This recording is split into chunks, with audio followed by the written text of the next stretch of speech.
بالله من الشيطان الرجيم بسم الله الرحمن الرحيم الحمد لله رب العالمين الحمد لله على نعمك العظيمة وآلائك الجزيمة اللهم لك الحمد حتى ترضى ولك الحمد بعد الرضا ولك الحمد إذا رضيت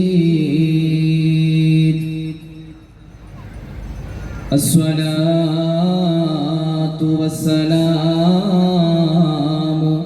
عليك يا سيدي يا رسول الله الصلاة والسلام عليك يا سيدي يا صفي الله خذ بيدي قلت حيلتي أدركني مرادي يا رسول الله خذ بأيدينا قلت حيلتنا أدركنا مرادنا يا صفي الله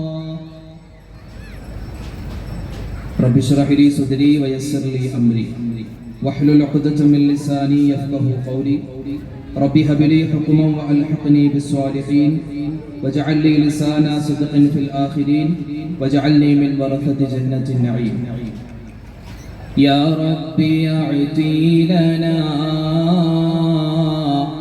علما وفهما كما أعطيت يا ربنا للشيخ غزالي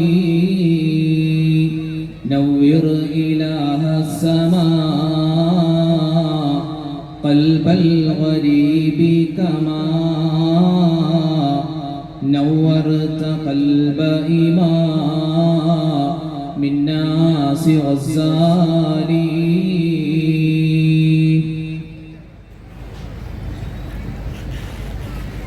ഭീമാ പള്ളിയിലെ പൂമലരെ മഹീന അബൂബക്കർ റളിയല്ലാഹുവേ പൂന്തൂറ നാടെന്ന നാമം മാറി നാട് ഭീമാ പള്ളി എന്ന് മശഹൂറായി ഭീമാ പള്ളിയിലെ പൂമലരെ മഹീന അബൂബക്കർ റളിയല്ലാഹുവേ പൂന്തൂറ നാടെന്ന നാമം മാറി നാട് ഭീമാ പള്ളി എന്ന് മശഹൂറായി ആബാലവൃദ്ധ ജനങ്ങൾ വരുന്നു തേടുന്നു ശാന്തി സമാധാനമെല്ലാം ആശ്രയ തണിയായി ഭീമാ ഉമ്മ ആരിലും താങ്ങും തണലാണുമ്മ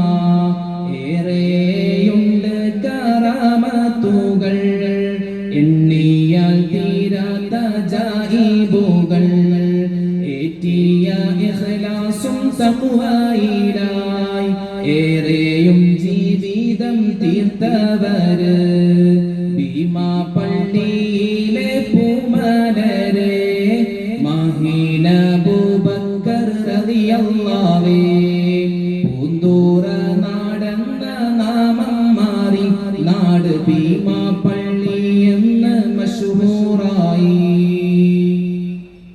ഹഖായ ദീനിന്റെ ദഅവത്തിനായി പായ കപ്പലിൽ വന്നവരല്ലേ ശത്രുക്കൾക്കെതിരെ പടപോരുതില്ലേ സത്തായ ദീനിനെ കാത്തവരല്ലേ ദീനിനു വേണ്ടി ഷഹീദായില്ലേ ദീനെന്ന ദീപം തെളിച്ചില്ലേ ഹഖായ നേർവഴി കാട്ടിത്തന്ന് ജേതാവ് മണ്ണിൽ ഷഹീദായില്ലേ ഭീമാ പള്ളിയിലെ പൂമലരെ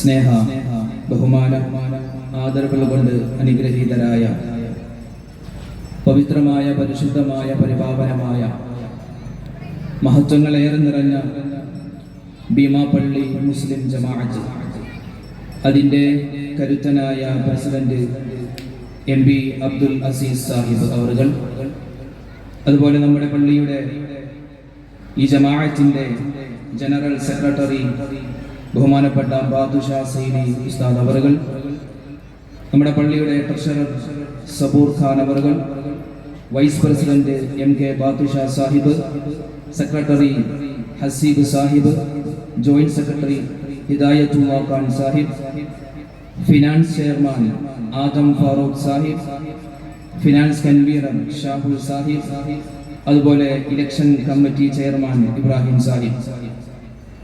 നമ്മുടെ ഈ സദസ്സിൽ, ഈ വേദിയിൽ അൽഹംദുലില്ലാഹ് ഇങ്ങനെ ഒരു സുന്ദരമായ ഈ ഒരു വേദി നമുക്ക് ഒരുക്കി തന്ന, എന്നെ ഇങ്ങോട്ട് ക്ഷണിച്ച, മാത്രമല്ല ഈ ഉറൂസ് മുബാറക്കിൽ രണ്ടാമത്തെ പ്രാവശ്യമാണ് അൽഹംദുലില്ലാഹ് ഞാൻ പങ്കെടുക്കുന്നത്. കഴിഞ്ഞ വർഷവും എൻ്റെ മുത്തുമുഅ്മിനീങ്ങളെ നിങ്ങളുടെയൊക്കെ മുന്നിൽ വന്ന് പ്രസംഗിച്ചു പോയ ആളാണ്.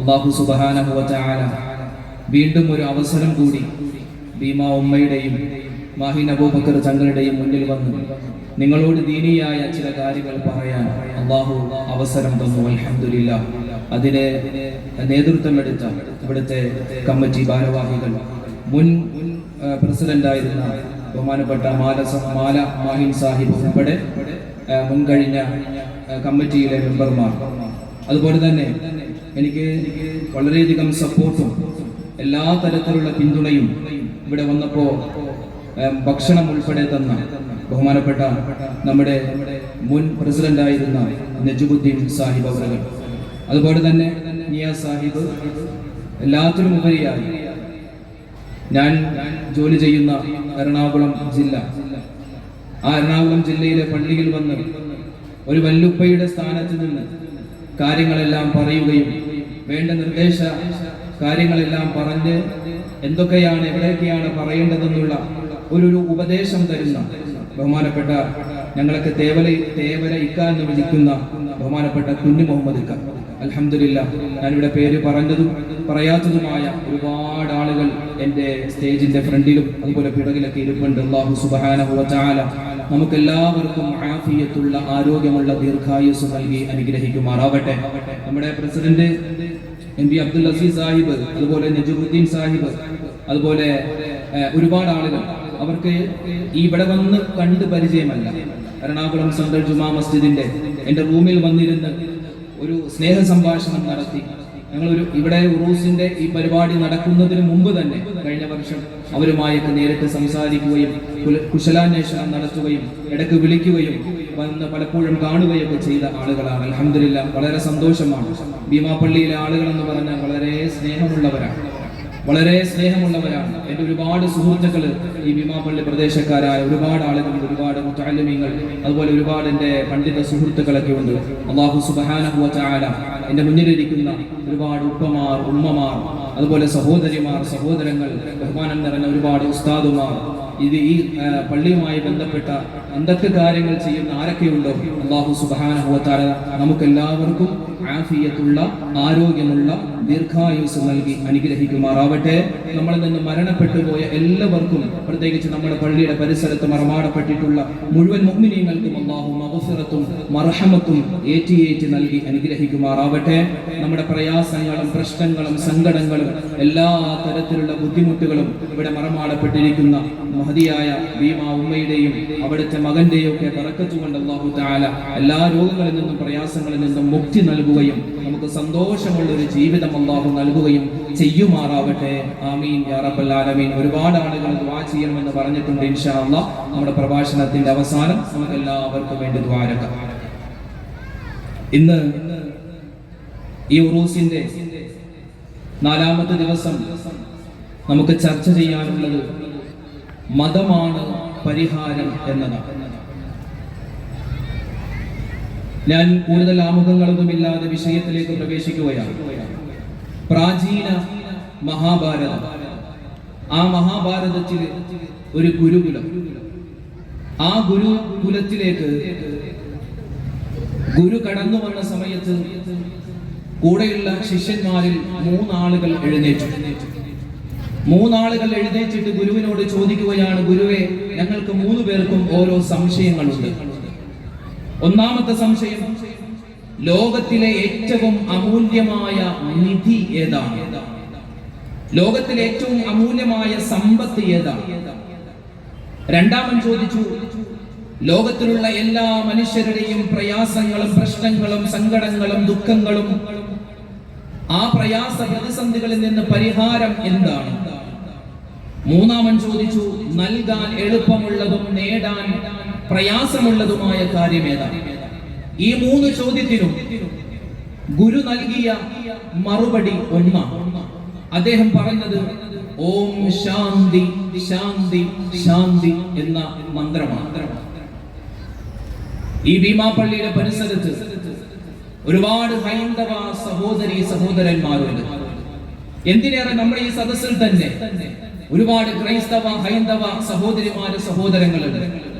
അവർക്കൊക്കെ ഇതിന്റെ അർത്ഥമറിയാം. ഓം ശാന്തി ശാന്തി ശാന്തി, സമാധാനമാണ്. ലോകത്തിലെ ഏറ്റവും അമൂല്യമായ നിധി എന്ന് പറഞ്ഞാൽ സമാധാനമാണ്, സമ്പത്തല്ല. എത്ര വലിയ പൈസ ഉള്ളവനാണെങ്കിലും അവനിക്ക് വീട്ടിൽ ചെല്ലുമ്പോ സമാധാനമില്ലെങ്കിൽ ആ പൈസ കൊണ്ടൊന്നും അവനിക്ക് നേടാനില്ല. അതുപോലെ തന്നെ മാനവരാശിയുടെ പ്രശ്നങ്ങളും പ്രയാസങ്ങളും സങ്കടങ്ങളും അതിനൊക്കെയുള്ള പരിഹാരം അവൻ മറ്റുള്ളവരെ സഹായിക്കുക, മറ്റുള്ളവരെ സ്നേഹിക്കുക, മറ്റുള്ളവരോട് സഹവർത്തിത്തോട് പെരുമാറുക, അത് തന്നെയാണ്. ഇനിയോ മതമാണ് പരിഹാരം എന്ന സുന്ദരമായ വിഷയം നമ്മൾ ചർച്ച ചെയ്യുമ്പോൾ ദിനേനയുള്ള പത്രമാധ്യമങ്ങൾ ഞാനും നിങ്ങളൊക്കെ വായിക്കുന്നവരാണ്. ഇന്നത്തെ പത്രത്തിലും നമ്മൾ എത്രയോ വാർത്തകൾ വായിച്ചു. ആ വായിക്കുന്ന വാർത്തകൾ അല്ലെങ്കിൽ ഓരോ മിനിറ്റിലും നമ്മുടെ ഫോണിലേക്ക് വരുന്ന മെസ്സേജുകൾ അതൊക്കെ നമ്മൾ എടുത്തു നോക്കിയാൽ ഒരു പ്രാവശ്യം മാത്രം വായിച്ചാൽ മതി. പിന്നെ നമുക്ക് ആ ഒരു വാർത്തയിലേക്ക് നോക്കാൻ തന്നെ പോലും തോന്നാത്ത തരത്തിൽ വളരെ ക്രൂരതയുടെ, വളരെ മോശപ്പെട്ട, നമുക്ക് കരള് വേദനിക്കുന്ന, നമ്മുടെ ശരീരം വിറക്കുന്ന തരത്തിലാണ് ഓരോ വാർത്തകളും വരുന്നത്. പെറ്റുപോറ്റി വളർത്തിയ മാതാപിതാക്കൾ, ആ മാതാപിതാക്കൾ വയസ്സാകുമ്പോ ഭാരമായതിനാൽ വിഷം കൊടുത്ത് കൊല്ലുന്ന മക്കളുടെ കാലമാണ് ഞാനും നിങ്ങളും ജീവിക്കുന്ന കാലം. കാമുകനോടൊപ്പം ജീവിക്കാൻ മക്കൾ തടസ്സമാകുമ്പോ ആ മക്കളെ പാറക്കെട്ടുകളുടെ ഇടയിലേക്ക് എറിഞ്ഞു കൊല്ലുന്ന മാതാക്കളുടെ കാലമാണ്. സ്വത്തിനു വേണ്ടി സ്വന്തം മകനെയും മരുമകളെയും പേരക്കുട്ടികളെയും ഉറങ്ങിക്കിടന്ന സമയത്ത് പെട്രോൾ ഒഴിച്ച് കത്തിച്ചു കൊന്ന പിതാക്കന്മാരുടെ വല്ലുപ്പമാരുടെ കാലഘട്ടത്തിലാണ് ഞാനും നിങ്ങളും ജീവിക്കുന്നത്. പല നിസാര കാരണങ്ങൾ പറഞ്ഞ് സ്വന്തം ഇണയെ വെട്ടിക്കൊല്ലുന്ന ഭാര്യ ഭർത്താക്കന്മാരുടെ കാലം ഇന്നത്തെ പത്രത്തിലും നിങ്ങൾ വായിച്ചിട്ടുണ്ടാകും. നമ്മൾ വായിച്ചവരാണ്. കാറിൽ സഞ്ചരിക്കുമ്പോ ഈ കേരളത്തിലാണ്, ഇവിടെ പരിസരത്തുള്ള ഒരു ജില്ലയിലാണ്, കാറിൽ ഭാര്യയും ഭർത്താവും സഞ്ചരിക്കുന്ന സമയത്ത് ഭർത്താവ് ഇപ്പൊ വരാമെന്ന് പറഞ്ഞ് കാറിൽ നിന്നും ഇറങ്ങിയിട്ട് ഒരു കുപ്പി പെട്രോൾ വാങ്ങിക്കൊണ്ട് വന്നിട്ട് കാറിൽ ഒഴിച്ചിട്ട് ആ ജീവനുള്ള ഭാര്യ ഉൾപ്പെടെ ആ കാറ് മുഴുവനും കത്തിച്ചു കളഞ്ഞ വലിയ ക്രൂരതയുടെ മനസ്സുള്ള ഭർത്താക്കന്മാരുടെ കാലഘട്ടമാണ്. കള്ളു കുടിക്കാൻ പൈസ കൊടുക്കാത്തതിന്റെ പേരിൽ പരിശുദ്ധമായ റമളാനിന്റെ പുണ്യമായ പകലിൽ നോമ്പുകാരിയായി നോമ്പുതുറ വിഭവങ്ങൾ ഉണ്ടാക്കിക്കൊണ്ടിരുന്ന ഉമ്മയുടെ തലക്കടിച്ച് ആ ഉമ്മയുടെ കാതിൽ കിടന്ന, ആ ഉമ്മയുടെ കഴുത്തിൽ കിടന്ന പൊന്നിന്റെ തരികൾ പറിച്ചെടുത്ത് അത് കൊണ്ടുപോയി കള്ളു കുടിച്ച് അവന്റെ ദാഹം തീർത്ത മക്കളുടെ കാലഘട്ടത്തിലാണ് ഞാനും നിങ്ങളും ജീവിക്കുന്നത്. പാമ്പ് കടിയേറ്റ് വേദനിക്കുന്ന വിദ്യാർത്ഥിയോട് കരുണയില്ലാതെ പെരുമാറി ചികിത്സ നിഷേധിച്ച് മരണത്തിന് വിട്ടുകൊടുത്ത അധ്യാപകരുടെ കാലഘട്ടമാണ്. എനിക്ക് നിന്നെ ഇഷ്ടമല്ല എന്ന് പറഞ്ഞതിന്റെ പേരിൽ കാമുകൻ കാമുകിയെ പെട്രോൾ ഒഴിച്ച് കത്തിച്ചു കൊടുത്ത കൊല്ലുന്ന കാലമാണ്. രോഗികളോട് കരുണ കാണിക്കാത്ത ഡോക്ടർമാരും ഹോസ്പിറ്റലുകളും ഉള്ള കാലമാണ്. പിഞ്ചുമക്കൾ ഉൾപ്പെടെ, പിഞ്ചുമക്കൾ താമസിക്കുന്ന ശിശുഭവൻ അല്ലെ, നമ്മൾ ഈ എടുത്തു വായിച്ചല്ലോ, അവിടെ ചെറിയ മക്കളോട് കണ്ണില്ലാത്ത ക്രൂരതകളാണ് ഓരോരുത്തരും ചെയ്തു പോകുന്നത്. മനുഷ്യനോടും മൃഗങ്ങളോടും മിണ്ടാപ്രാണികളോടും തുടരുന്ന കാരുണ്യം പറ്റിയ ഇത്തരം ഈ പ്രവർത്തനങ്ങൾ മാറാൻ, ഈ പ്രവർത്തനങ്ങൾ ഇല്ലായ്മ ചെയ്യാൻ ഇവിടെ സാധിക്കും. അതിനൊരു പരിഹാരമുണ്ടാകും. ആ പരിഹാരത്തെ പറ്റിയാണ് ഇന്നത്തെ നമ്മുടെ പ്രഭാഷണത്തിന്റെ വിഷയം. മതമാണ് പരിഹാരം. മതമാണ് പരിഹാരം. ലോകത്തിലെ എല്ലാ മതങ്ങളും, ക്രൈസ്തവ മതമുണ്ട്, ഹൈന്ദവ മതമുണ്ട്, സിഖ് മതമുണ്ട്, ജൂത മതമുണ്ട്, അതുപോലെ തന്നെ പരിശുദ്ധമായ ഇസ്ലാം മതമുണ്ട്, ബുദ്ധമതമുണ്ട്. എത്രയെത്രയോ മതങ്ങളാണ് നാം ജീവിക്കുന്ന ഈ ഇന്ത്യ മഹാരാജ്യത്ത് തന്നെയുള്ളത്. ലോകത്തുള്ള എല്ലാ മതങ്ങളും പഠിപ്പിക്കുന്ന സന്ദേശം അത് കരുണയും സ്നേഹവുമാണ്. പലപ്പോഴും ആ മതത്തിന്റെ അനുയായികളാണ് അതൊന്നും പാലിക്കാതെ പോകുന്നത്. നിങ്ങൾക്കറിയുമോ എന്ന് എനിക്കറിയില്ല, ലോകത്ത് 50 കോടി മനുഷ്യർ ഇന്നും വിശ്വസിക്കുന്ന ഒരു മതമുണ്ട്. ആ മതത്തിന്റെ പേര് ബുദ്ധമതം എന്നാണ്. ഒരു മനുഷ്യൻ ബുദ്ധമതത്തിലേക്ക് വരുന്നത് എങ്ങനെയെന്നറിയോ? തലമുണ്ഡനം ചെയ്ത് കാഷായ വസ്ത്രം ധരിച്ച് മന്ത്രോച്ചാരണം ചൊല്ലിയിട്ടാണ് ഒരാള് ബുദ്ധമതത്തിലേക്ക് വരുന്നത്. ബുദ്ധം ശരണം ഗച്ഛാമി, സംഘം ശരണം ഗച്ഛാമി, ധർമ്മം ശരണം ഗച്ഛാമി എന്ന ആ അഭയം പ്രാപിക്കുന്ന, ബുദ്ധനിൽ അഭയം പ്രാപിക്കുന്ന ആ മന്ത്രോച്ചാരണം പറഞ്ഞുകൊണ്ടാണ് ഒരാള് ബുദ്ധമതത്തിലേക്ക് വരുന്നത്. ബുദ്ധമതത്തിൽ വന്നു കഴിഞ്ഞാൽ ബുദ്ധമതത്തിൽ 10 കൽപ്പനകളുണ്ട്. ആ 10 കൽപ്പനയും സമാധാനം വേണം, ശാന്തി വേണം, മറ്റുള്ളവരെ ദ്രോഹിക്കാൻ പാടില്ല, ഉപദ്രവിക്കാൻ പാടില്ല എന്നുള്ള കൽപ്പനയാണ്. ആ കൽപ്പന അംഗീകരിക്കുന്നവരാണ് യഥാർത്ഥ ബുദ്ധമത വിശ്വാസി. ഇനിയോ ഇന്ത്യ മഹാരാജ്യത്ത് ഭൂരിപക്ഷമുള്ള ലോകത്ത് 90 കോടി മനുഷ്യർ വിശ്വസിക്കുന്ന ഹൈന്ദവ മതം, ഹിന്ദുമതം, 4 വേദങ്ങൾ, ഋഗ്വേദം, യജുർവേദം, സാമവേദം, അഥർവവേദം, 18 ഉപനിഷത്തുകൾ, അങ്ങനെ ഒരുപാട് പുരാണങ്ങൾ, അതിൽ ഒരുപാട് ശാന്തിയുടെ മന്ത്രങ്ങൾ നമുക്ക് കാണുവാൻ പറ്റും. ഹൈന്ദവ സഹോദരിമാർ, സഹോദരങ്ങൾ, എന്റെ വാക്കുകൾ കേൾക്കുന്നുണ്ടാകും. നിങ്ങൾക്കറിയുമല്ലോ, ഓം സഹനാവവതു സഹനൗ ഭുനക്തു സഹവീര്യം കരവാവഹൈ തേജസ്വിനാവധീതമസ്തു മാ വിദ്വിഷാവഹൈ. ഓം ശാന്തി ശാന്തി ശാന്തി. ലോകം നന്നാവാൻ ഓരോ ഹൈന്ദവനും പാടേണ്ട, ഓരോ ഹൈന്ദവനും അവൻ മനസ്സിൽ ഉറപ്പിക്കേണ്ട ഒരു മന്ത്രോച്ചാരണമാണ് ഞാനിവിടെ പറഞ്ഞത്.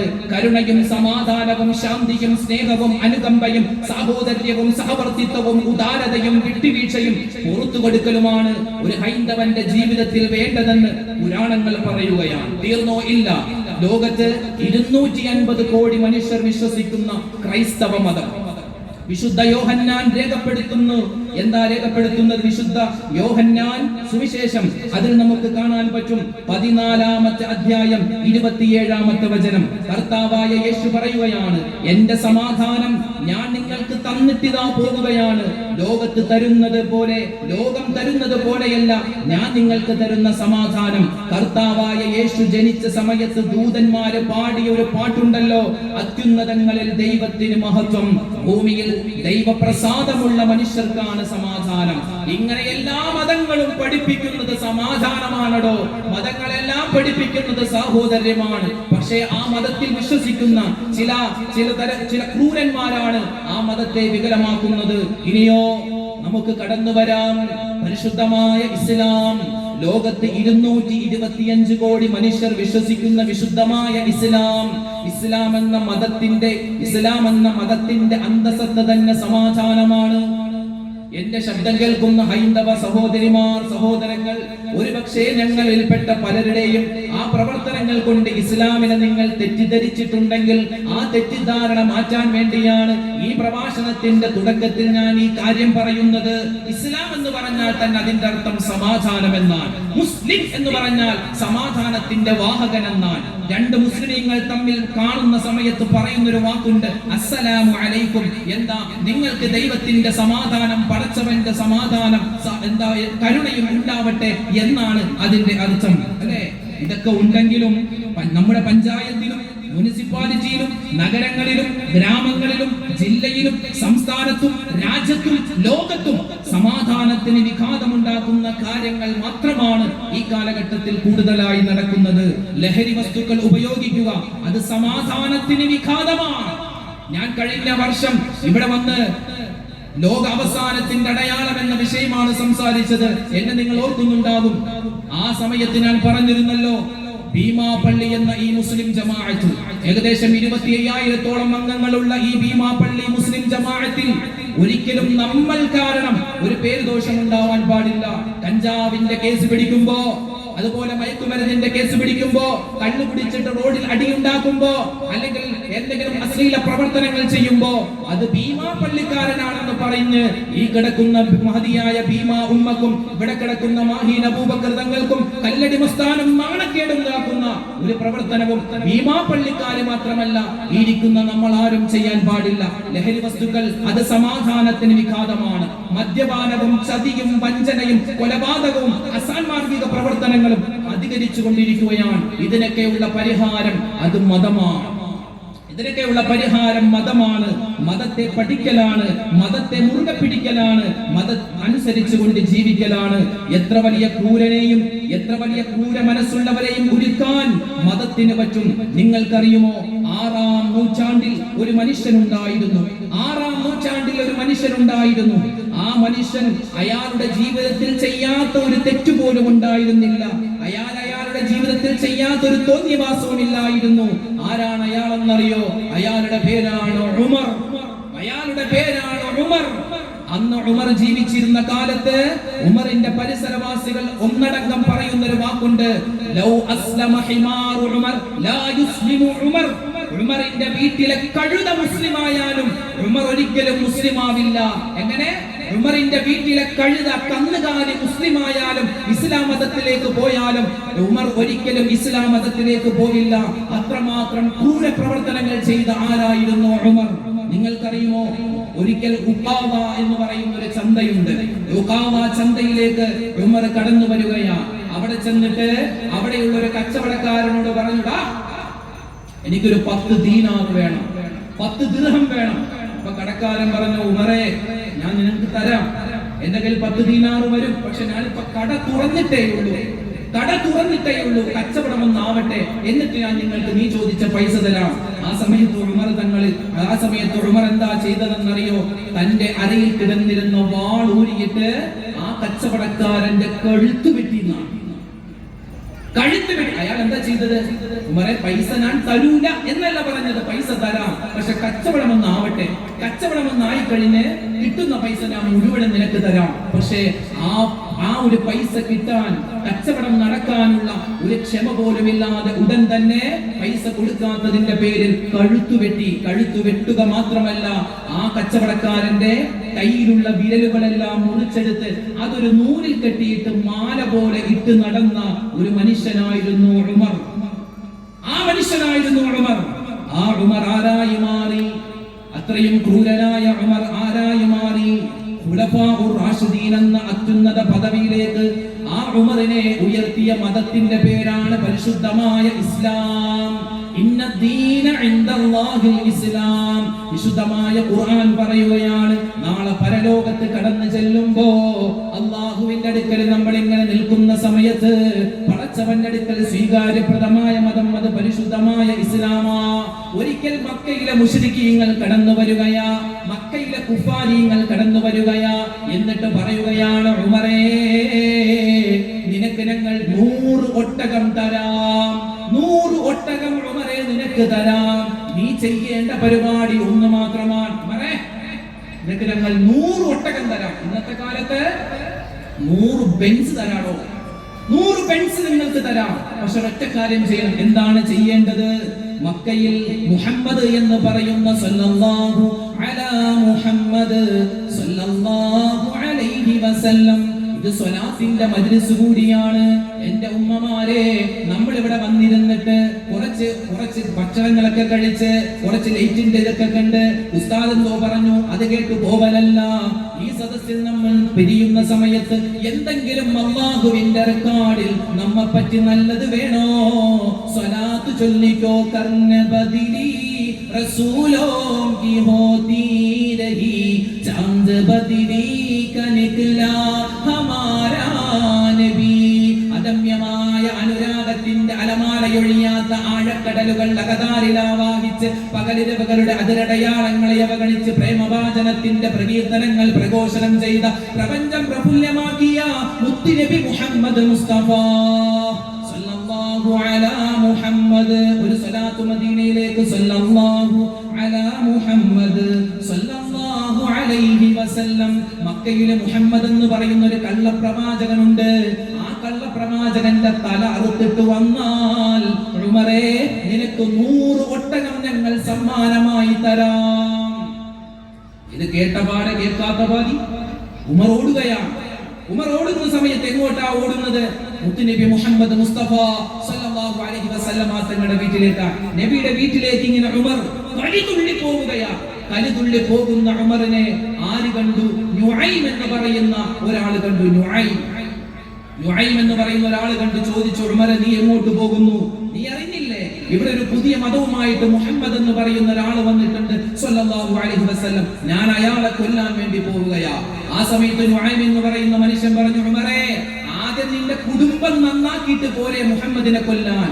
ഉമർ ചോദിച്ചു, എന്റെ കുടുംബം നന്നാക്കാനോ? അതേടോ, നിന്റെ സഹോദരി ഫാത്തിമ, നിന്റെ അളിയനാകുന്ന സഈദ്, അവരൊക്കെ നിന്റെ അളിയനാകുന്ന സഈദും നിന്റെ സഹോദരിയാകുന്ന ഫാത്തിമയും അവർ രഹസ്യമായി മുസ്ലിമായിട്ടുണ്ട്, ഇസ്ലാം സ്വീകരിച്ചിട്ടുണ്ട്. അതുകൊണ്ട് അവരെ നീ ശരിയാക്കിയിട്ട് മുഹമ്മദിനെ കൊല്ലാൻ പോ. ഇത് കേട്ട പാതി അതാ പോകുകയാണ് മഹാനായ ഉമർ ഇബ്നുൽ ഖത്താബ് റളിയല്ലാഹു തആല അൻഹു ഓടുകയാ. തന്റെ സഹോദരിയാകുന്ന ഫാത്തിമയുടെ വീട്ടിലേക്ക് ഓടുകയാ. അതാ ഫാത്തിമയാകുന്ന സഹോദരിയുടെ വീടിന്റെ മുന്നിലെത്തുന്ന സമയത്ത് ഫലമ്മാ സമിഉ ഹിസ്സ ഉമർ, അതാ എന്റെ സഹോദരൻ ഉമർ വന്നിട്ടുണ്ട് എന്ന് ഫാത്തിമ റളിയല്ലാഹു തആല അൻഹ അറിഞ്ഞ സമയത്ത് അതാ അവരെ പേടിക്കുകയാ. അവരെ പേടിച്ചു പോയി. കാരണം വരുന്നത് ഉമറാണ്. ഉമർ നാട്ടിലെ ചട്ടമ്പിയാണ്. വാതിൽ തള്ളി തുറന്നു ഉമർ. എന്നിട്ട് സഹോദരിയാകുന്ന ഫാത്തിമയുടെ വീട്ടിലേക്ക് കയറി. ചോദിച്ചു, ഫാത്തിമ, ഞാനിവിടെ വന്നപ്പോ എന്തോ ഒരു ശബ്ദം കേട്ടല്ലോ, എന്തോ നിങ്ങൾ പാരായണം ചെയ്യുന്ന ഓതുന്ന ശബ്ദം കേട്ടല്ലോ, എന്താണത്? മാത്രമല്ല, രണ്ടാമത്തെ ചോദ്യം, നീ മുസ്ലിമായോ? നീ ഇസ്ലാം സ്വീകരിച്ചോ? ആ സമയത്ത് ഫാത്തിമ എന്ന സഹോദരി പറയുകയാണ്, ഉമറേ, ഇത് എന്റെ ചോയ്സാണ്, അതിൽ നീ ഇടപെടണ്ട, അതെന്റെ ചോയ്സാണ്, ഞാൻ മുസ്ലിമായി. ഉടൻ തന്നെ മഹാനായ ഉമർ എന്ത് ചെയ്തു? തന്റെ കൈയെടുത്തിട്ട് ഫാത്തിമയാകുന്ന സഹോദരിയുടെ മുഖത്തൊരാഞ്ഞടിക്കുകയാണ്. അവർ വീണു. അവരുടെ മൂക്കിൽ നിന്നും വായിൽ നിന്നും രക്തം വരികയാണ്. ഈ ഫാത്തിമയാകുന്ന സഹോദരിയെ അടിക്കുന്നത് കണ്ടപ്പോ ഫാത്തിമയുടെ ഭർത്താവ് സഈദ് അഥവാ മഹാനായ ഉമർ റളിയല്ലാഹു തആല അൻഹുവിന്റെ അളിയനാകുന്ന സഈദ് തടുക്കാൻ ചെന്നപ്പോൾ സഈദിനെയും അടിച്ചു, അളിയനെ അടിച്ചു, പെങ്ങളെ അടിച്ച് നിലത്തിട്ടിരിക്കുകയാണ്. നോക്കുമ്പോ സഹോദരിയാകുന്ന ഫാത്തിമയുടെ മുഖത്ത് നിന്നും രക്തം വരുന്നുണ്ട്. രക്തം വരുന്നത് കണ്ടപ്പോ ഉമറിനൊരു മാനസാന്തരം. ഉമർ ഫാത്തിമയെ എഴുന്നേൽപ്പിച്ചിട്ട് ചോദിച്ചു, മോളെ, നീ എന്താണ് വായിച്ചു കൊണ്ടിരുന്നത്? ആ സമയത്ത് ഫാത്തിമയാകുന്ന സഹോദരി പറഞ്ഞു, ഉമറെ, അത് ഞാൻ നിനക്ക് തരാം, പക്ഷേ ഇന്നക നജസുൻ അലാ ശിർകിക വലാ യമസ്സുഹാ ഇല്ലൽ മുതതഹ്ഹിറൂൻ. അതായത് ഉമറെ, ഈ ഒരു പവിത്രമായ ഗ്രന്ഥം ഇത് നീ തുടണമെങ്കിൽ, ഇതൊരു പവിത്രമായ ഏടാണ്, ഗ്രന്ഥമാണ്, ഇതൊരു പവിത്രമായ പരിപാവനമായ വചനമാണ്. ഇത് നീ നിന്റെ കൈ കൊണ്ട് സ്പർശിക്കണമെങ്കിൽ നീ ശുദ്ധിയാവണം. അതാ ഓടുകയാണ് മഹാനായ ഉമർ ഓടുകയാണ്. ഓടിയിട്ട് നല്ലതുപോലെ കുളിച്ചു വൃത്തിയായി നല്ല വസ്ത്രം ധരിച്ച് സുഗന്ധം പൂശിയിട്ട് ഫാത്തിമയാകുന്ന സഹോദരിയുടെ വീട്ടിലേക്ക് കടന്നു വരികയാ. ആ ഫാത്തിമയാകുന്ന സഹോദരിയുടെ വീട്ടിലേക്ക് കടന്നു വന്നു. അതാ ഫാത്തിമയാകുന്ന സഹോദരി ഉമറിന്റെ കയ്യിലേക്ക് അതാ ഒരു ഏട് കൊടുക്കുകയാണ്. ഉമർ വായിക്കുകയാണ് വിശുദ്ധമായ ഖുർആനിന്റെ സൂറത്തു ത്വാഹയുടെ ആദ്യത്തെ 7 ആയത്തുകളാണ് മഹാനായ ഉമർ ഇബ്നുൽ ഖത്താബ് തങ്ങൾ പാരായണം ചെയ്യുന്നത്. ബിസ്മില്ലാഹിർ റഹ്മാനിർ റഹീം. ത്വാഹ മാ അൻസൽനാ അലൈക്കൽ ഖുർആന ലിതഷ്ഖാ തുടങ്ങിയ സൂറത്തു ത്വാഹയുടെ ആദ്യത്തെ 7 ആയത്തുകൾ ഓതുന്ന സമയത്ത് മഹാനായ ഉമർ കരയുകയാണ്. ജീവിതത്തിലെ ആദ്യത്തെ കരച്ചിലാണ്. ഉമറിന്റെ കണ്ണുകൾ നിറയുകയാ. ജീവിതത്തിൽ ആദ്യമായിട്ടാണ് ഉമറിന്റെ കണ്ണ് നിറയുന്നത്. ഉമറിന്റെ കൈകാലുകൾ വിറക്കുകയാണ്, തളരുകയാണ്. അതാ ചുണ്ടുകൾ വിതുമ്പുകയാണ്. എന്നിട്ട് പറയുന്നു, ഓ മോളെ ഫാത്തിമ, മാ അഹ്സനൽ കലാമ വ അക്റമാ. ഇതെന്തൊരു മാസ്മരികതയുണ്ട്, ഈ വാക്യങ്ങൾക്ക് എന്തോ ഒരു മാന്ത്രിക ശക്തിയുണ്ട്. ഇതെന്താണെന്ന് ചോദിക്കുമ്പോ ഫാത്തിമയാകുന്ന ഉമറിന്റെ സഹോദരി പറയുന്നു, ഉമറേ, ഇത് പരിശുദ്ധമായ ഖുർആനാ, ഖുർആനിന്റെ വചനമാ. ഓടുകയാണ് ഉമർ, ഓടുകയാ. എങ്ങോട്ടാണ്? മുത്തുനബി മുഹമ്മദ് മുസ്തഫ അലൈഹി വസല്ലമ തങ്ങളുടെ സവിധത്തിലേക്ക് മഹാനായ ഉമർ ഇബ്നുൽ ഖത്താബ് തങ്ങൾ കടന്നു വരികയാ. നബി തങ്ങൾ പേടിച്ചു പോയി. കടന്നു വരുന്നത് ഉമറല്ലേ, എന്നെ കൊല്ലാനാണോ വരുന്നത്? ഉമർ തങ്ങൾ കടന്നു വന്നിട്ട് അല്ലാഹുവിന്റെ റസൂലിനെ ചേർത്ത് പിടിക്കുകയാ, മുത്ത് ഹബീബിനെ കെട്ടിപ്പിടിക്കുകയാ. എന്നിട്ട് പറയുന്നു, യാ റസൂലല്ലാഹ് ആമൻതു ബില്ലാഹി വറസൂലി, നബിയേ ഞാൻ അല്ലാഹുവിനെ കൊണ്ട് വിശ്വസിച്ചിരിക്കുകയാണ്, ആ അല്ലാഹുവിന്റെ ദൂതനാണെന്ന് നിങ്ങളെ കൊണ്ടും ഞാൻ വിശ്വസിച്ചിരിക്കുകയാ. അല്ലാഹുവിന്റെ ഹബീബ് പുഞ്ചിരിക്കുകയാ. നബി തങ്ങൾ പറയുകയാണ്, നിങ്ങളല്ലേ സ്വഹാബത്തെ പറഞ്ഞത് ഉമറിന്റെ വീട്ടിലെ കഴുത മുസ്ലിമായാലും ഉമറിന്റെ വീട്ടിലെ കന്നുകാലികൾ മുസ്ലിമായാലും ഉമർ ഒരിക്കലും മുസ്ലിമാവില്ല എന്ന് നിങ്ങളല്ലേ പറഞ്ഞത്? ഉമറേ, ഇനി മുതൽ നീ തെറ്റുകളൊന്നും ചെയ്യല്ലേ, നന്മകൾ അധികരിപ്പിക്കണേ, തിന്മകൾ വെടിയണേ. നിന്റെ പ്രശ്നങ്ങൾക്കുള്ള പരിഹാരം, ആ പ്രശ്നങ്ങൾക്കുള്ള പരിഹാരം അത് പരിശുദ്ധമായ ഇസ്ലാമിൽ ഉണ്ട്. അതാണ് മതമാണ് പരിഹാരമെന്ന ഈ സുന്ദരമായ വിഷയം നമ്മൾ ചർച്ച ചെയ്യുമ്പോ എന്റെ മുത്തു മുഅ്മിനീങ്ങളെ, നമുക്ക് വലിയ പരിഹാരമാണല്ലോ പരിശുദ്ധമായ ഇസ്ലാം. മുത്തുനബി മുഹമ്മദ് മുസ്തഫ സല്ലല്ലാഹു അലൈഹി വസല്ലമ തങ്ങളെ കൊല്ലാൻ വേണ്ടി പോയ ഉമർ, ഒന്ന് പറഞ്ഞ് രണ്ടിന് കൊല ചെയ്യുന്ന ഉമർ, മദ്യപിച്ച് ബോധം കെട്ട് പലപ്പോഴും നടുറോട്ടിൽ കിടക്കുന്ന ഉമർ, ആ ഉമർ അവസാനം ആരായെന്നറിയോ? നബി തങ്ങൾ പറയുകയാണ്, അൽ ഹഖ് യൻതിഖു അലാ ലിസാനി ഉമർ ഉദുനു മിന്നി യാ ഉമർ അൻത മിന്നി യാ ഉമർ വഅന മിൻക യാ ഉമർ ലാ നബിയ ബഅദി ലകാന ഉമർ. ഉമറേ, നിന്റെ നാവിൽ നിന്ന് സത്യം മാത്രമാണടാ ഉമറേ വരുന്നത്. ഉമറേ, നീ എന്നിൽ പെട്ടവനാണടാ. ഉമറേ, ഞാൻ നിന്നിൽ പെട്ടവനാണടാ. ഉമറേ, എനിക്ക് ശേഷം ഒരു പ്രവാചകൻ ഉണ്ടായിരുന്നെങ്കിൽ അത് നീയാകുമായിരുന്നുവെന്ന് സർട്ടിഫിക്കറ്റ് കിട്ടിയ മഹാനായ രണ്ടാം ഖലീഫ ഉമർ ഇബ്നുൽ ഖത്താബ് റളിയല്ലാഹു അൻഹു. മതമാണോ പരിഹാരം? ആരാണ് മൃഗത്തെക്കാൾ അതപ്പതിച്ച മനുഷ്യൻ മലക്കുകളെക്കാൾ ഉയരുകയാ? എങ്ങനെ? മതത്തിലേക്ക് വന്നപ്പോൾ എത്രയോ ചരിത്രങ്ങളാണ്, എത്രയോ ചരിത്രങ്ങൾ മഹാനായ ഉമർ ഇബ്നുൽ ഖത്താബ് റളിയല്ലാഹു അൻഹുവിനെ പറ്റി നമുക്ക് പറയാനുണ്ട്. ഉടവാളും പിടിച്ചിട്ട് ഉടനടി കുതിച്ചിട്ട് ഉമറോരിൽ ഉശിരോടെ അന്ന് ഉടയോന്റെ മുത്ത് ഹബീബിനെ വധിക്കാൻ ഉന്നം പിടിച്ചിട്ട് ഉമറോരെ ഉള്ളം തുടിച്ചിട്ട് പകയോടെ കിതച്ചിട്ട് നേരെ വരുന്നു, കോപത്താൽ കിടുകിട വിറച്ച് വരുന്നു, കൊടുങ്കാറ്റ് പോലെ ചീറി വരുന്നു, കലിയോടെ വന്നല്ലോ പുണ്യ നബിയെ തിരഞ്ഞല്ലോ. മഹാനായ മൊയ്‌നുട്ടി വൈദ്യര് ബദർ പടപ്പാട്ടും ഉഹുദ് പടപ്പാട്ടും ഒക്കെ എഴുതുമ്പോ മഹാനായ ഉമർ ഇബ്നുൽ ഖത്താബ് റളിയല്ലാഹു അൻഹുവിനെ എത്ര സുന്ദരമായിട്ടാണ് മഹാനവറുകൾ വിവരിക്കുന്നത്, അല്ലേ? ഈ ഉമർ ആരായി മാറി? ഇസ്ലാം എന്ന മതത്തിലേക്ക് കടന്നു വന്നപ്പോൾ ഉമർ ആരായി മാറി? ഭൗതികന്മാർ പോലും എഴുതി എന്ത്? A single spiritual dominion and 20 physical kingdoms. 20 രാജ്യങ്ങളെ ഒന്നിച്ച് ഭരിച്ച ആത്മീയ ചക്രവർത്തി, that is Umar Ibnul Khattab റളിയല്ലാഹു അൻഹു. അതുകൊണ്ട് തന്നെയല്ലേ മഹാത്മാഗാന്ധി പോലും പറഞ്ഞില്ലേ, ഈ സ്വാതന്ത്ര്യാനന്തര ഈ ഭാരതത്തിൽ ഞാനൊരു ഭരണം ആഗ്രഹിക്കുന്നുണ്ടെങ്കിൽ അത് 6-ാം നൂറ്റാണ്ടിലെ ഖലീഫ ഉമറിന്റെ ഭരണമാണ്. എന്താ അങ്ങനെ പറയാനുള്ള കാരണം? ഉമറിന്റെ ഭരണം അങ്ങനെയായിരുന്നു. നിങ്ങൾക്കറിയുമോ?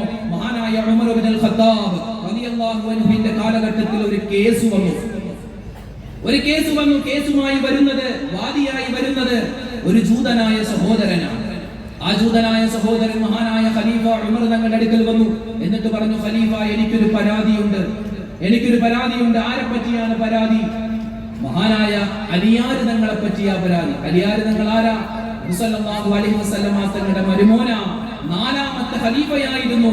ആ 4-ാമത്തെ ഖലീഫയായിരുന്ന മഹാനായ അലിയാർ തങ്ങളെ പറ്റി ഒരു പരാതിയുമായിട്ട് ആര് വരികയാ? ഒരു ജൂതനായ സഹോദരൻ. അങ്ങനെ രണ്ടുപേരെയും വിളിപ്പിച്ചു. കോടതിയിലേക്ക് രണ്ടുപേരെയും വിളിപ്പിച്ചു. രണ്ടുപേരും വന്നു. ജൂതനായ മനുഷ്യൻ അങ്ങോട്ട് മാറി നിൽക്കുന്നു. മഹാനായ അലിയാർ തങ്ങൾ ഇവിടെ നിൽക്കുന്നു. ആ സമയത്ത് ഉമർ ഇബ്നു ഖത്താബ് തങ്ങളാകുന്ന ജഡ്ജി പറയുകയാണ്, യാ അബാ ഹസൻ, യാ അബൽ ഹസൻ ഷാമിൽ ഖസ്മക്, നിങ്ങൾ അവിടെ നിൽക്കല്ലേ, ഇങ്ങോട്ട് വന്ന് നിൽക്ക്. ഈ ജൂതനായ സഹോദരൻ നിൽക്കുന്നുണ്ടല്ലോ, അതുപോലെ നിങ്ങൾ ഇവിടെ വന്ന് നിൽക്ക്. നിങ്ങൾ എന്തിനാ അവിടെ പോയി നിൽക്കുന്നതെന്ന് മഹാനായ അലിയാർ തങ്ങളോട് ഖലീഫയാകുന്ന ന്യായാധിപനാകുന്ന ഉമർ ഇബ്നു ഖത്താബ് തങ്ങൾ എന്താ പറഞ്ഞത്? യാ അബൽ ഹസൻ ഷാമിൽ ഖസ്മക്, നിങ്ങൾ ഇവിടെ വന്ന് നിൽക്ക്, നിങ്ങൾ അവിടെ പോയി നിൽക്കുന്നതെന്ന്. അത് പറഞ്ഞപ്പോ അലിയാർ തങ്ങളുടെ മുഖം അങ്ങോട്ട് മാറി. അങ്ങനെ വിചാരണ കഴിഞ്ഞു, വിധി വന്നു, എല്ലാവരും പിരിഞ്ഞു, കോടതി പിരിഞ്ഞു. പതിയെ ഖലീഫയാകുന്ന ഉമർ ഇബ്നുൽ ഖത്താബ് തങ്ങൾ ഈ അലിയാർ തങ്ങളുടെ വീട്ടിലേക്ക് ചെന്നു. അലിയാർ തങ്ങളുടെ വീട്ടിലേക്ക് ചെന്നിട്ട് പറയുന്നു, യാ അബുൽ ഹസൻ, ഓ അബുൽ ഹസനെ, നിങ്ങൾ എന്നോട് പിണങ്ങരുത്. ആ ജൂതനായ സഹോദരൻ നമ്മുടെ കയ്യിൽ നിന്നും ഒരു നീതിക്ക് വേണ്ടി വന്നതാണ്. അപ്പൊ നിങ്ങൾ അവിടെ പോയി നിന്നാൽ എങ്ങനെയാ നീതി നടപ്പാവുക? നിങ്ങൾ രണ്ടുപേരെയും ഒന്നിച്ച് നിർത്തിയിട്ട് വേണം ക്വസ്റ്റ്യൻ ചെയ്യാൻ. അതുകൊണ്ടാണ് ഞാൻ യാ അബുൽ ഹസൻ എന്ന് വിളിച്ചത്. നിങ്ങൾ എന്നോട് പൊരുത്തപ്പെടണമെന്ന് ആര് ഖലീഫ വന്ന് മഹാനായ അലിയാർ തങ്ങളോട് പറഞ്ഞ സമയത്ത് മഹാനായ അലി ഇബ്നു അബീ ത്വാലിബ് എന്ന അലിയാർ തങ്ങൾ പറയുന്നു, ഉമറേ, നിങ്ങൾ ചെയ്തത് വളരെ മോശമായി പോയി. നിങ്ങൾ ചെയ്തത് വളരെ മോശമായി പോയി. ഞാൻ കൃത്യമായി വിധിയാണല്ലോ പറഞ്ഞത്. വിധിക്കല്ല പ്രശ്നം. നിങ്ങൾ എന്നോ അവിടെ വെച്ച് വിളിച്ചതെന്താ? യാ അബൽ ഹസൻ എന്നാണ്. അബൽ ഹസൻ എന്നാണ് നിങ്ങൾ എന്നെ വിളിച്ചത്. അബൽ ഹസൻ എന്ന് പറഞ്ഞാൽ എന്റെ സ്ഥാനപ്പേരാണ്. എന്നെ ആളുകൾ ബഹുമാനിച്ച് വിളിക്കുന്ന പേരാണ്, സ്നേഹത്തോടെ വിളിക്കുന്ന പേരാണ്. ഒരു കോടതിയുടെ മുമ്പിൽ വെച്ച് ഒരിക്കലും ഒരു വാദിയോ പ്രതിയോ ആരാവട്ടെ അവരെ നിങ്ങൾ സ്നേഹത്തോടെയോ ബഹുമാനത്തോടെയല്ല വിളിക്കേണ്ടത്. എന്നെ നിങ്ങൾ യാ അലി എന്നായിരുന്നു വിളിക്കേണ്ടത്. പക്ഷേ ആ ജൂതനായ സഹോദരന്റെ മുന്നിൽ നിങ്ങൾ എന്നെ സ്ഥാനപ്പേരാകുന്ന യാ അബൽ ഹസൻ എന്ന് വിളിച്ചു. അത് വളരെ മോശമായി പോയി. ഇവിടെ ആരെയാണ് നമ്മൾ പ്രശംസിക്കുക? ഈ മഹത്തുക്കളൊക്കെ ഇത്ര വലിയ ഉന്നതിയിലെത്തിയുള്ള കാരണം മതമാണ് പരിഹാരം. അവരൊക്കെ വലിയ മോശത്തരത്തിൽ ജീവിച്ചിരുന്ന ആളുകളായിരുന്നു ആ കാലഘട്ടത്തിൽ. പക്ഷേ അവരൊക്കെ പരിശുദ്ധമായ ഇസ്ലാമിലേക്ക് വന്നപ്പോ അതെല്ലാം മാറി. നമ്മളൊക്കെ മുസ്ലിമീങ്ങളാണ്. നമ്മളൊക്കെ വിശ്വസിക്കുന്ന മതത്തിൽ തന്നെയാണ് അവരും വിശ്വസിച്ചത്. അവരും വിശ്വസിച്ച മതത്തിലാണ് നമ്മൾ വിശ്വസിച്ചത്. പക്ഷേ അവർക്ക് മതം പരിഹാരമായിരുന്നു. ഇന്ന് നമുക്ക് മതം പരിഹാരമല്ല, പരിഹാസമാണ്. ഇന്ന് മതത്തെ കൊഞ്ഞനം വിൽക്കുകയാണ്, അല്ലെ? മുടിയും താടിയും കറുപ്പിക്കാൻ പാടില്ല. ആർക്കാ അവിടെ അറിയാത്തത്? എല്ലാ മുസൽമാനും അറിയാം, മുടിയും താടിയും കറുപ്പിക്കാൻ പാടില്ല. പക്ഷെ ഇന്ന് ഏറ്റവും കൂടുതൽ ഇന്ന് വയസ്സന്മാരില്ല, മുസ്ലിമീങ്ങളിൽ വയസ്സന്മാരില്ല, വയസ്സത്തികളില്ല, എല്ലാവരും ചെറുപ്പക്കാരാ. എന്തേ? മുടിയും താടിയൊക്കെ ഡൈയാ, സ്റ്റാച്ചു കുത്തുന്നു, അല്ലെ? ഇന്ന് ചെറുപ്പക്കാരികൾ പച്ച കുത്തുന്നു. ഇസ്ലാമിൽ അത് പാടില്ല, പക്ഷെ കുത്തുകയാണ്. എത്രയോ വലിയ അസുഖങ്ങളുടെ തുടക്കമാണ് ആ പച്ചകുത്തൽ. ഞാൻ അതിലേക്കൊന്നും കടക്കുന്നില്ല. അതിന്റെ പിറകിൽ ഒരുപാട് സയന്റിഫിക്കലായ വശമുണ്ട്. ഞാൻ എന്റെ മുന്നിലിരിക്കുന്ന എന്റെ മുത്തുമുഅ്മിനീങ്ങളോടാണ് സംസാരിക്കുന്നത്. ഇസ്ലാമിനെ നമ്മൾ പരിഹസിക്കരുത്, മതത്തെ നമ്മൾ പരിഹസിക്കരുത്. മതം നമുക്ക് പരിഹാരമാണ്. നബി മുഹമ്മദ് മുസ്തഫ സല്ലല്ലാഹു അലൈഹി വസല്ലമ തങ്ങളുടെ വഫാത്ത് കഴിഞ്ഞു. മഹാനായ അബൂബക്കർ സിദ്ദീഖ് റളിയല്ലാഹു തആല അൻഹു ഒന്നാമത്തെ ഖലീഫയാകുന്ന അബൂബക്കർ സിദ്ദീഖ് തങ്ങളുടെ വഫാത്തിന് ശേഷം രണ്ടാമത്തെ ഖലീഫയായി തിരഞ്ഞെടുക്കപ്പെടുന്നത് മഹാനായ ഉമർ ഇബ്നുൽ ഖത്താബ് റളിയല്ലാഹു തആല അൻഹു ആണ്. പരിശുദ്ധമായ മതത്തിന്റെ, വിശുദ്ധമായ ഇസ്ലാമിന്റെ സുവർണ കാലഘട്ടമായിരുന്നു. ജനങ്ങൾക്ക് എല്ലാവർക്കും തുല്യമായ നീതിയുണ്ട്, എല്ലാവർക്കും സമാധാനമുണ്ട്, എല്ലാവർക്കും സ്വസ്ഥതയുണ്ട്, എല്ലാവർക്കും സന്തോഷമുണ്ട്. അതായിരുന്നു മഹാനായ ഉമർ ഇബ്നുൽ ഖത്താബ് റളിയല്ലാഹു തആല അൻഹുവിന്റെ ഭരണകാലഘട്ടം. അല്ലാഹുവേ, ലോകത്ത് എത്രയോ വിപ്ലവങ്ങളാണ് ഉമർ തങ്ങൾ കൊണ്ടുവന്നത്. ലോകത്ത് ആദ്യമായി പെൻഷൻ സംവിധാനം കൊണ്ടുവന്നത്, ലോകത്ത് ആദ്യമായി റേഷൻ സംവിധാനം കൊണ്ടുവന്നത്, ലോകത്ത് ആദ്യമായി ശമ്പള പരിഷ്കാരം കൊണ്ടുവന്നത്, സംസ്ഥാനങ്ങൾ കൊണ്ടുവന്നത്, ജില്ലകളാക്കി തിരിക്കുന്നത്, ആ ഓരോ ജില്ലകൾക്കും ജഡ്ജിമാരെ നിയന്ത്രിക്കുന്നത്, അതുപോലെ ഗവർണർമാരെ വെക്കുന്നത്, നാടുനീള റോഡുകൾ പണിയുന്നത്, പരിശുദ്ധമായ ഹിജ്റ കലണ്ടർ കൊണ്ടുവരുന്നത് തുടങ്ങി ഒരുപാട് വിപ്ലവങ്ങളാണ് മഹാനായ ഉമർ ഇബ്നുൽ ഖത്താബ് റളിയല്ലാഹു തആല അൻഹു കൊണ്ടുവരുന്നത്. ഒരിക്കൽ മഹാനായ ഉമർ തങ്ങളുടെ ബീവി വന്ന് ചോദിക്കുകയാണ്, മഹാനായ ഉമർ തങ്ങളെ, എന്റെ ഭർത്താവേ, നിങ്ങൾ രാത്രിയിൽ ഇങ്ങനെ നിന്ന് നിസ്കരിക്കുന്നത് എന്തിനാ? നിങ്ങൾ പകൽ ഉറങ്ങാറില്ലല്ലോ, രാത്രിയിലും നിങ്ങൾ ഉറങ്ങാതിരുന്നാൽ നിങ്ങളുടെ ആരോഗ്യത്തിന് അത് കേടല്ലേ?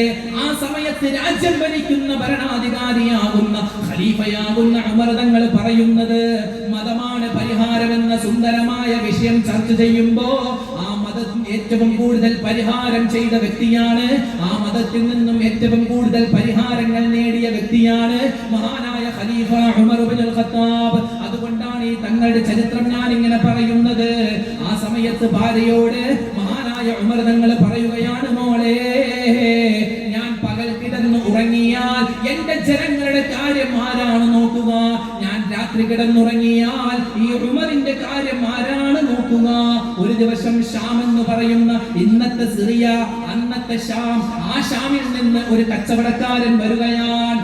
ഒരു കച്ചവടക്കാരൻ മദീനയിലേക്ക് കച്ചവടത്തിന് വേണ്ടി കടന്നു വരികയാ. ആ സമയത്ത് മദീനയിലെ ചന്തയിൽ വന്നിട്ട്, മദീനയിലെ മാർക്കറ്റിൽ വന്നിട്ട് ആ ഷാമിൽ നിന്ന് വന്ന കച്ചവടക്കാരൻ ചോദിക്കുകയാണ്, ഐന ഖലീഫ ഉമർ ഇബ്നുൽ ഖത്താബ്, ഓ മദീനക്കാരെ, നിങ്ങളുടെ ഖലീഫയാകുന്ന ഉമർ ഇബ്നുൽ ഖത്താബ് എവിടെയാണ് പോയി കിടക്കുന്നത്?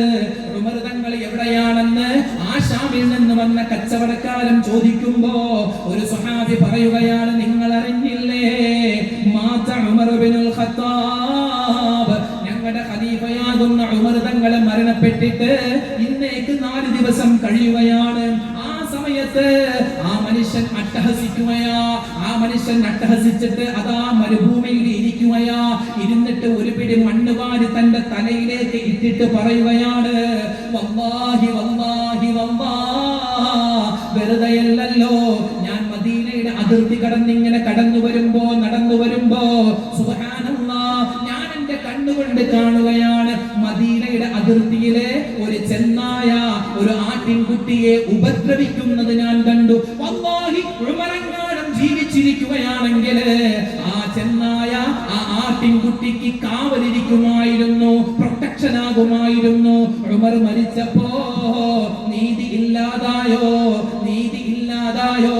എന്ന് പറഞ്ഞ് അട്ടഹസിച്ച ആ ഷാമിലെ കച്ചവടക്കാരൻ.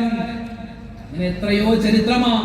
ഇസ്ലാമിലേക്ക് വന്നപ്പോ അവരുടെയൊക്കെ ഒരു മാറ്റം. നമ്മൾ എവിടെയാണ്, അവരെവിടെയാണ്, ഒന്ന് വെറുതെ ചിന്തിച്ചാൽ മതി, വെറുതെ ഒന്ന് ചിന്തിച്ചാൽ മതി. ഇന്ന് ഡിസംബർ 6 ബാബരി ദിനം അല്ലെ? നീതിയും സഹോദര്യവും സഹവർത്തിത്വവും നമ്മളിൽ നിന്നും, നമ്മുടെ ഭരണകർത്താക്കളിൽ നിന്നും പോകുന്നുവോ എന്ന് നമ്മൾ ഭയപ്പെടുകയാണ് അല്ലെ? നീണ്ട 420 വർഷക്കാലം അല്ലാഹുവിനെ സുജൂദ് ചെയ്ത, ബാങ്ക് മുഴങ്ങിയ, വിശ്വാസികൾ ഒരുമിച്ച് കൂടി നമസ്കരിച്ച പരിശുദ്ധമായ മസ്ജിദ് ഫാസിസ്റ്റുകൾ തകർത്തിട്ട് ഇന്നേക്ക് 32 വർഷം തികയുകയാണ്. ഈമാനുള്ള ഒരു മനുഷ്യനും ആ ഒരു സങ്കടം മനസ്സിൽ നിന്ന് പോവില്ല, മായൂല്ല, മറക്കൂല. ഇന്ന് ബാബരി കഴിഞ്ഞ് ഓരോരോ പള്ളികൾ അതൊക്കെ അങ്ങനെയാണ് ഇങ്ങനെയാണെന്നൊക്കെ പറഞ്ഞ ആളുകൾ വരികയാണ്. എന്നോട് ഞാന് വീട്ടിലിരിക്കുന്ന സമയത്ത് നമ്മുടെയൊക്കെ വീട്ടിൽ വരുമല്ലോ ഒരു സഹോദരൻ, പല ആളുകൾ വരുമല്ലോ, ഈ എന്താ പാത്രങ്ങൾ വിൽക്കാൻ വേണ്ടി, പാത്രം, ഡിഷ്, അതുപോലുള്ള സാധനങ്ങളൊക്കെ വിൽക്കാൻ വേണ്ടി ഓരോരോ ആളുകൾ വരുമല്ലോ. അങ്ങനെ ഒരു ദിവസം വീട്ടിലിരുന്നപ്പോ ഒരു സഹോദരൻ വന്നു. അദ്ദേഹം കുറി തൊട്ടിട്ടുണ്ട്, ഒരു ഹൈന്ദവനായ സഹോദരനാണ്. അദ്ദേഹം വന്നു, എന്നിട്ട് പറഞ്ഞു, നിങ്ങൾ എന്തെങ്കിലും ഒരു പാത്രം എടുക്കണം. അദ്ദേഹത്തിന്റെ മട്ടും ഭാവവും ഒക്കെ കണ്ടപ്പോ ഞാനൊരു ചെറിയൊരു പാത്രം, വളരെ ക്ഷീണിതന, ഒരു ചെറിയ പാത്രം എടുത്തു. അങ്ങനെ അദ്ദേഹത്തിന് കുറിച്ച് കുടിക്കാനൊക്കെ വെള്ളം കൊടുത്തു. അദ്ദേഹം ഇങ്ങനെ പറയുമ്പോ, സത്യം പറഞ്ഞാൽ അദ്ദേഹം പറയുകയായ ആ സഹോദരൻ പറഞ്ഞ വാക്കാണ്, സത്യം പറഞ്ഞാൽ നിങ്ങളുടെയൊക്കെ വീട്ടിൽ നിന്ന്, മുസ്ലിമീങ്ങളുടെ വീട്ടിൽ നിന്ന് വെള്ളം കുടിക്കാൻ ഞങ്ങൾക്ക് പേടിയാണ്. ഞാൻ ചോദിച്ചു, എന്തു പറ്റി? കാരണം ഞങ്ങളെ എവിടെ വെച്ചെങ്കിലും തകർക്കാൻ നിങ്ങൾ ഉദ്ദേശിക്കുന്നുണ്ടോ? ഞങ്ങൾ പറഞ്ഞു, അമ്പോ, ഞങ്ങൾ എന്തിനാ നിങ്ങളെ തകർക്കുന്നത്? പക്ഷേ അദ്ദേഹം അതിനുശേഷം പറഞ്ഞ വാക്കാണ്, പക്ഷേ ഞങ്ങളുടെ മതത്തിൽപ്പെട്ട ചിലർ നിങ്ങളുടെ പള്ളികൾ ഉപദ്രവിക്കുന്നു, മദ്രസകൾ ഉപദ്രവിക്കുന്നു. അതുകൊണ്ട് ഹൈന്ദവരായ ഞങ്ങൾക്ക് പോലും, നല്ലവരായ ഹൈന്ദവർക്ക് പോലും ആ ചില കുബുദ്ധികൾ കാരണം പേടിയാണ് ജീവിക്കാനെന്നാണ്. നമ്മൾ എന്തെങ്കിലും ചെയ്യുമോ? ഞാൻ ആ സമയത്ത് പറഞ്ഞു, നമ്മൾ ഈ ദുനിയാവില് മരിച്ച് ജീവിച്ചു പോവേണ്ടവരാണ് അല്ലെ? നമ്മളൊക്കെ ഇവിടെ ജീവിച്ച് മരിച്ചു പോവേണ്ടവരാണ്. നമ്മളിവിടെ പ്രതികാരം ചെയ്യാൻ നിന്നാൽ പിന്നെ അതിനെ സമയം ഉണ്ടാവും. അതിനെ സമയമുണ്ടാകൂ. ഈ പള്ളികൾ മസ്ജിദുകൾ അത് ഞങ്ങൾ വിശ്വസിക്കുന്ന പടച്ചവന്റെ ഭവനങ്ങളാണ്. ഞങ്ങൾ വിശ്വസിക്കുന്ന അള്ളാന്റെ വീടാണ്. ആ പടച്ചവന്റെ വീട് ആര് തകർക്കുന്നോ അവരെ തകർക്കാൻ പടച്ചോനറിയാം. അതുകൊണ്ട് എല്ലാം അള്ളാഹുവിലേക്ക് ഞങ്ങൾ തവക്കുലാക്കുകയാണ്, അള്ളാഹുവിലേക്ക് ഞങ്ങൾ ഭരമേൽപ്പിക്കുകയാണ്. എന്ന് വെച്ച് വെറുതെ കുത്തിയിരിക്കണമെന്നല്ല, ആത്മാർത്ഥമായ ദുആ വേണം. ഇപ്പൊ ഞാൻ ചോദിക്കട്ടെ, ഇസ്രായേൽ ഫലസ്തീനിൽ എത്രയോ ക്രൂരതകൾ ചെയ്യുന്നു. നമ്മളൊക്കെ എല്ലാ വഖത്തിലും ദുആ ഇറക്കുന്നു അല്ലെ? എല്ലാ സമയത്തും എല്ലാ ഉസ്താദുമാരൊക്കെ ദുആ ചെയ്യുന്നു. എന്നിട്ട് ദുആ സ്വീകരിക്കുന്നുണ്ടോ? എത്ര പ്രശ്നങ്ങൾ നമുക്കുണ്ട്, പ്രയാസങ്ങളുണ്ട്. നമ്മുടെ ദുആ അല്ലാഹു സ്വീകരിക്കുന്നുണ്ടോ? സ്വീകരിക്കുന്നില്ല. കാരണം എന്താണ്? നമ്മുടെ കുഴപ്പം തന്നെയാണ്. കുറെ ആളുകളുണ്ട്, അവര് ദിക്ർ ചൊല്ലുന്നു, സ്വലാത്ത് ചൊല്ലുന്നു, ദുആ ചെയ്യുന്നു, പ്രശ്നങ്ങൾ മാറുന്നില്ല. പ്രശ്നങ്ങൾ കൂടി വരികയാ ദുആ ചെയ്യുന്നതോറും.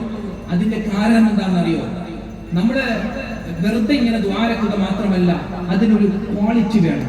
ദുആക്കൊരു ക്വാളിറ്റി വേണം. ദുആയുടെ ക്വാളിറ്റിയാണ് ഹലാലായ ഭക്ഷണം കഴിക്കണം, ഹലാലായ വസ്ത്രം ധരിക്കണം, നല്ല നാവായിരിക്കണം. എന്ന് പറഞ്ഞാൽ സത്യം പറയുന്ന, ചതിക്കാത്ത, നല്ല സ്വഭാവത്തിന്റെ ഉടമയായിട്ട് നമ്മൾ ദുആ ചെയ്ത അല്ലാഹു നമ്മുടെ ദുആ സ്വീകരിക്കും.